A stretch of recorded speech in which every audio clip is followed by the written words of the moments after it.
শাহজালাল ইয়ামানি রাদিয়াল্লাহু তাআলা আনহুর এই যে ড্যাগের মধ্যে হাত দিয়েছে, এটা ড্যাগের হাত না, এটা এই ষড়যন্ত্রের একটা অংশ। আপনারা বুঝতে পেরেছেন?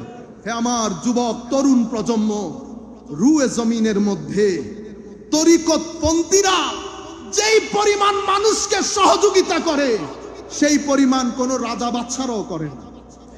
যেই পরিমাণ ক্ষুধার্ত এখানে এসে খাদ্য আহরণ করে, কোন রাজা বাদশার দরবারেও যায় না সেই শতটুকুন মানুষ। কিন্তু এগুলাকে ডিসরিগার্ড করা হয়েছে, এদের খেদমতকে ডিসরিগার্ড করা হয়েছে।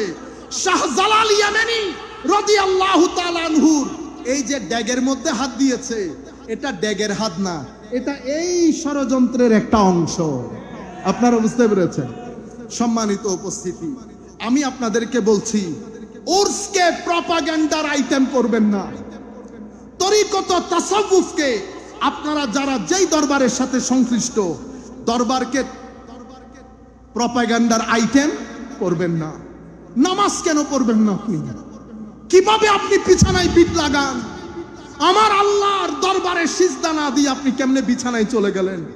কে বলেছে আপনাকে আপনার মুর্শিদ আপনার জন্য সুপারিশ করবে? এরা সেই মুর্শিদ যাদের জিন্দেগির মধ্যে একটা নফল ছুটার কারণে সারা রাত কানে হাত দিয়ে এক পা তুলে আল্লাহর দরবারে যারা দাঁড়িয়ে থাকে, কেমনে বুঝলেন তারা আপনার নামাজ না পড়লে মাফ করে দিবে? কে বলেছে আপনাদেরকে এই কথা? যারা বছরের পর বছর, মাসের পর মাস সোনার বিছানা ত্যাগ করে একাকিত্বে আল্লাহর স্মরণে গুম হয়ে যাওয়ার জন্য পাহাড়কে বেছে নেয়, তারা কেমনে আমার মতো বেগাইরত নামাজ পড়ি না তাদেরকে বরদাস্ত করবে? কখনো না। আপনারা ভুল তরিকত বুঝেছেন।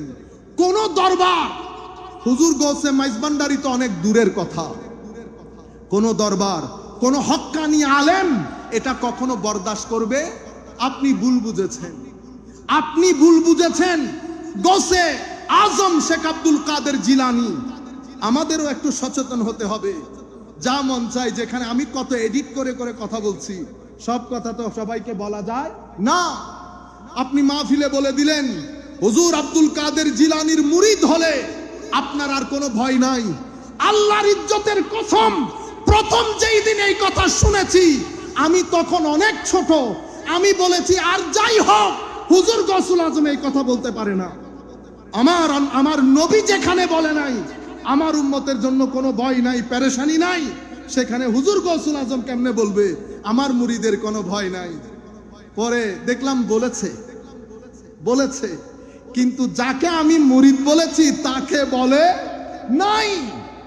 মুরিদি আমার মুরিদ, লা তাখাফ, ভয় নাই। মুরিদকে হুজুর এটার উপরে লিখেছে আল এরাদা আল মুরিদ ওয়াল মুরাদ, এটার উপরে হুজুর পৃষ্ঠার পর পৃষ্ঠা লিখেছে মুরিদ কাকে বলে। এক কথাই যদি বলি, মুরিদ সেই ব্যক্তির নাম যেই ব্যক্তি নিজের চাওয়া পাওয়াকে ছেড়ে দিয়ে আল্লাহর চাওয়া পাওয়ার মধ্যে নিজেকে ফানা করে বাকার স্তরে পৌঁছে গেছে, তাকে মুরিদ বলে। তালে আছি, সুতরাং বক্তা আমি নিজেকে বলছি সাবধান হও জবান ইউজ করতে, কারণ আপনার এই বক্তব্যটা রং জায়গায় নিয়ে মানুষকে বোঝানো হয়েছে। হে মানুষ দেখো এদের বক্তব্য, এদের মুরিদের বলে কোনো ভয় নাই। কেন বলছি? আমাকে এই কথা ইন্ডিয়ান এক ছেলে দেওবন্দের, অনেকক্ষণ কথা হয়েছে, শেষ উনি আমাকে বলছেন, দেওবন্দের অনেক বড় আলেম, আমরা তো ছোটখাটো লোক, আমাকে বলতেছে হুজুর তাইলে একটা কথা বলেন, মুরিদি লা তাখাফ আল্লাহ, এটার ব্যাপারে আপনার অভিমত কি? তা আমি বললাম অভিমত দেব পরে, আপনি আগে বলেন এই কথা আপনি কোথায় পড়েছেন? আমি শুনেছি। তা আপনি তো বড় জুলুম করেছেন আমার গৌসের উপরে। কেমনে? আল্লাহ মুনি যেই কিতাবে পড়েছেন অন্তত ওই কিতাবটা পড়ে আসতেন, ওই কিতাবটা পড়ে আসতেন। তারে কি আর বলতে পারছি আপনি সুন্নি হলে না বলতাম সুন্নিদের পড়তে হয় না, সুন্নিদের পড়তে হয়, একদম পড়িয়েন না, কোনো দরকার নাই। কারণ আপনার আমার জন্য তো আমার নবী দাঁড়িয়ে আছেন সুপারিশ করার জন্য। নিজের নাতিকে তালোয়ারের নিচে দিয়ে দিয়েছে, আর আপনি নামাজ না পড়লে আমার নবী ওখানে দাঁড়িয়ে আছে আপনার সুপারিশের জন্য। সৈয়দনা আসগর সৈয়দনা আকবরকে তলোয়ারের নিচে দিয়ে দিয়েছে, ফারুক আজম জিন্দেগি দিয়ে দিলেন, উসমানে গনি জিন্দেগি দিয়ে দিলেন, আলী কাররামাল্লাহু ওয়াজহাহুল করিম জিন্দেগি দিয়ে দিলেন, ইমামে হাসান জিন্দেগি দিলেন। আপনি কেমনে চিন্তা করলেন নামাজ না পড়ে আপনি গুড়গুড়িয়ে বেহেশতে ঢুকে যাবে? হে যুবক, আপনাকে ভুল বোঝানো হয়েছে। আমার নবী শাফাত অবশ্যই করবেন, আমরা গরিবদের জন্য করবেন, কিন্তু আমি এরকম বেগাইরত হয়ে আমার নবীর সামনে কেমনে দাঁড়াবো? এরকম বেগাইরত হয়ে আমার নবীর সামনে কবরের মধ্যে মুখ কেমনে দেখাবো? আমার নবীর দরবারে সাহাবী আসলেন, বলতেছেন ইয়া রাসূলুল্লাহ, কি করলে বেহেশতে যাব? আমার নবী বললেন লা ইলাহা ইল্লাল্লাহ মুহাম্মাদুর রাসূলুল্লাহ, সালাত, যাকাত, সওম, হজ, আর কিছু আছে? কোনাই।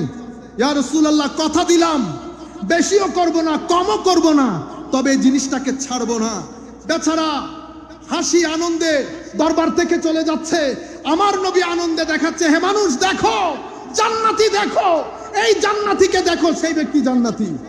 এখন আপনি নামাজ নাই, দোয়া নাই, হজ নাই, যাকাত নাই, ঘুষ নেন, রিশওয়াত নেন, গালাগালি করেন, অশ্লীলতা করেন, এত কিছুর পরেও আল্লাহ যে জমিনের মধ্যে আমাদেরকে থাকতে দিয়েছে, লাখ সিজদা আল্লাহর দরবার।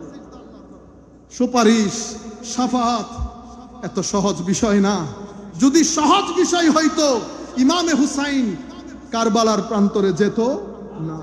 সম্মানিত উপস্থিতি, এই আইটেম দিয়ে মুহাম্মদুর রাসূলুল্লাহ সাল্লাল্লাহু আলাইহি ওয়াসাল্লামের পরে তরিকত এবং তাসাউফের পুরা দরবারগুলোকে এই প্রজন্মের কাছে ভণ্ড বলে প্রতিষ্ঠিত করে দিয়েছে, ভণ্ড বলে প্রতিষ্ঠিত করে দিয়েছে।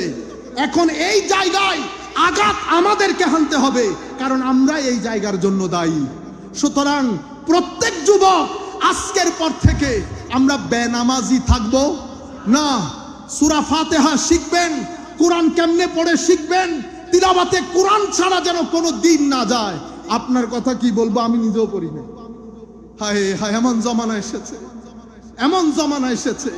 তাসাউফের কিতাব, আমি সুফি, জিন্দেগিতে একটা তাসাউফের কিতাব পড়ি নাই। আমার গৌসুল আজমের মনে কষ্ট লাগবে না, আমি এত কষ্ট করে কিতাব লিখে গেলাম। সাধারণ মানুষ দূরের কথা, আমরা যারা বক্তব্য দেয়, আমিও জীবনে পড়ি নাই, তারে বলছি আপনি এত কথা আমাকে যে বলতেছেন, যেই কিতাবের মধ্যে উনি মুরিদিলা তাখাব আল্লাহ বলেছেন, সেই কিতাবের মধ্যে উনি মুরিদের সংজ্ঞাও দিয়েছেন। আপনি মুরিদের সংজ্ঞাটা পড়ে নেন, তো আপনি আমাকে দেখান। আমার কাছে এখানে ছিল বই, আমি বললাম পড়ে দেখেন। আল মুরিদ ওয়াল মুরাদ, মান হুয়াল মুরিদ ওয়া মা হুয়াল মুরাদু ওয়াল মুরিদ।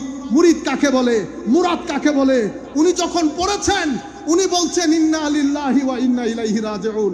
আমি দুঃখ প্রকাশ করছি, কিন্তু আপনাদের বুঝানি তো ভুল। আপনি যখন মুরিদিলা তাখাফ আল্লাহ বলেন, তখন যদি মুরিদ কাকে বলে এটাও বুঝিয়ে দিতেন, আমার মধ্যে এই ধরনের দুর্দশা পয়দা হইতো না। আখলাক, এই তিন জায়গা থেকে ষড়যন্ত্রটা হয়েছে। হয়ে আমাদের আখলাক, টিভি নাটকগুলা দেখেন, এই 10 বছরের মধ্যে টিভি নাটকগুলা অশ্লীলতার সমস্ত হদ ক্রস করে ফেলছে। কারণ বিশ্ব তাকিয়ে আছে তরুণ প্রজন্ম যেন কোনোভাবেই খানেকামুখী হইতে না পারে। খানেকাগুলা বন্ধ করে দাও। খানেকা বন্ধ করার জন্য আমাদের এখানে আরেকটা কনসেপ্ট দেওয়া হয়েছে, তাবলীগে দ্বীন। তাবলীগে দ্বীন এটা কোথায় হয়? এটা মসজিদে। একই জিনিস, উনি যাহা করেন ইনিও তাহা করেন। ফারাক শুধু এতটুকু, একজন শুধু আয়াত বলেন, আরেকজন মুখে আয়াত পড়েন, সিনা দিয়ে আয়াতের নূর ট্রান্সফার করেন। একটা হচ্ছে কোরআন, আমার নবী গদিরে খুমের মধ্যে বলেছে কিতাব আল্লাহ ফিহিল হুদা ওয়ান নূর। কোরআনের মধ্যে কি কি আছে? কোরআনের মধ্যে হেদায়েত আছে, কোরআনের মধ্যে নূর আছে। এখন নূর কি এমনি বের করতে পারবেন? কোরআনের নূর কি বের করতে পারবেন? কোরআন কি কম মানুষে পড়ে? হায় হায়, কোরআন সবাই পড়ে, কোরআনের নূর সবার অন্তরে যায় না। কোরআনের নূর কার অন্তরে যায়? আমার নবী বলছেন ওয়া আলু বাইতি। একটা কোরআন আর একটা নূরে কোরআন, একটা কোরআন আর একটা নূরে কোরআন, দুটি জিনিস রেখে যাচ্ছি। কোরআন থেকে কোরআন পড়বা, আলে রাসূলের সিনা থেকে কোরআনের নূর নিবা। দুইটা যখন একসাথে হবে হেদায়েত হবে। দুইটা যখন একসাথে হবে হেদায়েত হবে, তুমি পথভ্রষ্ট হবে না। শুধু কোরআন নূরহীন, নূর এবং কোরআন প্লাস হেদায়েত, হেদায়েত হলে আপনি পথভ্রষ্টতা থেকে বেঁচে যাবেন। সেই নূর বিতরণের জন্য আউলিয়ায়ে কেরাম যেখানে গিয়েছেন খানেকা খুলেছেন। খানেকা হচ্ছে নূরে কোরআন বিতরণকারী, মাদ্রাসা হচ্ছে কোরআন বিতরণকারী। এক জায়গা থেকে কোরআন শিখবেন, আরেক জায়গা থেকে নূর নিবেন। কোরআন এবং নূর যখন একসাথে হবে হুসাইনিয়ত হবে।